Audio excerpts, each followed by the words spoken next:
Hey, good afternoon, you guys. You remember yesterday, chapter 5, we left off. Omri had Tommy, the soldier, come and help Little Bear, but he also had got some stuff for Little Bear to be able to build a longhouse. So we'll see what happens in chapter 6 today. Chapter 6 is called The Chief is Dead, Long Live the Chief. He got to school early by running all the way.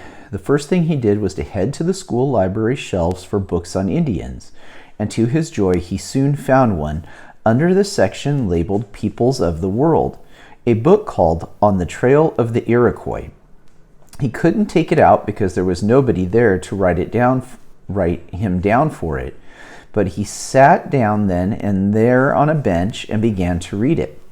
So it said he couldn't take it out. It means like check it out when we check a book out in our library.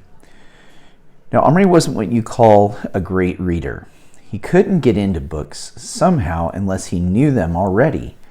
And how his teacher had never tired of asking, was he ever going to know any more books until he read them for the first time? And this, On the Trail of an Iroquois, was not exactly a comic book. Tiny print, hardly any pictures, and no fewer than 300 pages. Getting into this was obviously out of the question, so Omri just dipped. He managed to find out one or two fairly interesting things straight away. Iroquois Indians were sometimes called the Five Nations. One of the five were the Mohawks, a tribe Omri had heard of. They had indeed lived in longhouses, not teepees, and their main foods were maize and squash, whatever they were, and beans. So maize is another word for corn, and squash, we know maybe like zucchini or pumpkin or different types of squashes like that, and beans. These vegetables had, for some strange reason, been called the Three Sisters. There were many mentions of the Algonquins as the Iroquois' enemies, and Omri confirmed that the Iroquois had fought beside the English while the Algonquin fought for the French sometime in the 1700s, and that both sides had scalped like mad. At this point, he really began to get interested. The book, in its terribly grown-up way, was trying to tell him something about why the Indians had done such a lot of scalping. Omri had always thought it was just an Indian custom, but the book seemed to say it wasn't that at all, at least not until white men came. The white men seemed to have made the Iroquois and Algonquin keen on scalping each other, not to mention white men, French or English, as the case might be, by offering them money, whiskey, and guns. Omri was deep in the book, frowning heavily several minutes after the bell had rung. Someone had to tap him on the shoulder and tell him to hurry to the assembly. The morning lasted forever. 3 times his teacher had cause to tell Omri to wake up. Sounds like he was falling asleep in the assembly. At last, Patrick leaned over and whispered, "You're even dreamier than usual today. What's up?" "I'm thinking about your Indian."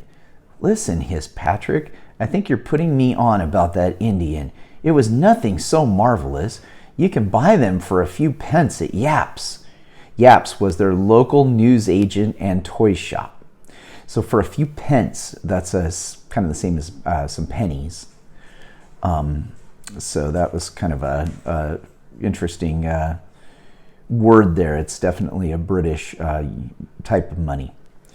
And Yap's was their local news agent and toy shop. Kind of back in the day, they would have places like you could buy magazines, but then they had little trinkets and different things like toys you could buy. "I know, and all the equipment for them. I'm going shopping at lunch break. Are you coming?" "We're not allowed out of the school at lunch unless we eat at home. You know that." "I'm going anyway. I've got to." "Go after school." "No, I've got to go home after school." "What? Aren't you staying to skateboard?" "Omri, Patrick, will you kindly stop chattering?" They stopped. At long last, lunchtime came. "I'm going. Are you coming?" "No, there'll only be trouble," Patrick said. "I can't help that. You're a twit." That's kind of a funny word, too, for Patrick to call his buddy a twit. Twit or not, Omri sneaked out, ran across the playground through the hole in the fence. The front gate was kept locked to keep the infants from going out into the road. And in 5 minutes, by running all the way, he had reached Yap's. The selection of plastic figures there was good. There was one whole box mixed cowboys and Indians. Omri searched till he found a chief wearing a cloak and a full feather headdress, and with a bow in his hand and a quiver full of arrows slung across his back. Omri bought it with part of his lunch money and rushed back to the school before he could be missed. He showed the chief to Patrick. Why get another Indian? Only for the bows and arrows.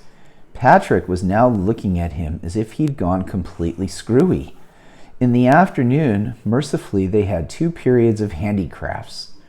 Omri had completely forgotten to bring the teepee he'd made, but there were plenty of scraps of felt, sticks, needles, and thread laying about the handicraft room, and he'd soon made another one, much better than the first. Sewing had always bored him, but now he sat for half an hour, stitching away without even looking up. He was trying to achieve the patched look of a real teepee made of odd-shaped pieces of hide, and he also found the way of bracing the sticks so that it didn't fold up every time it were nudged. Very good, Omri remarked his teacher several times. What patience all of a sudden. Omri, who usually liked praise as much as anyone, hardly heard her. He was concentrating so hard. After a long time, he became aware that Patrick was standing over him, breathing through his nose rather noisily to attract his attention. Is that for my Indian? My Indian, yes, said Omri. Why are you doing it in bits like that? To be like a real one. Real ones have designs on, so this will do. He's going to paint proper Iroquois ones. Who is? Little Bear, that's his name. Why not call him Running Nose? Asked Patrick with a grin. That's pretty funny. Omri looked up at him blankly. Because his name's Little Bear, he said. Patrick stopped grinning and he frowned. I wish you'd stop this stupid business, he said peevishly, going on as if it weren't a joke. Omri went on looking at him for a moment and then went back to his bracing. Each pair of sticks had to have another short stick glued between them. It was quite tricky. Patrick stood a minute and then said, Can I come home with you today? No, I'm sorry. Why not? Mom's having guests, Omri mumbled. He didn't tell lies very well, and Patrick knew at once it was a lie and was hurt.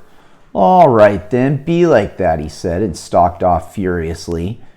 The afternoon ended at last. Omri accomplished the walk home, which with normal dawdling took half an hour, and he got home in a little over 10 minutes. He arrived sorely out of breath and greeted his surprised mother. Have you developed a jet engine, or have you been thrown out of school early? With a lot of gasping and requests to go straight to his room without waiting for tea. What have you been up to up there? There's an awful mess on the floor. Looks like bits of grass and bark. And where did you get that beautiful little Indian teepee? I think it's made of real leather. Omri looked at her speechless.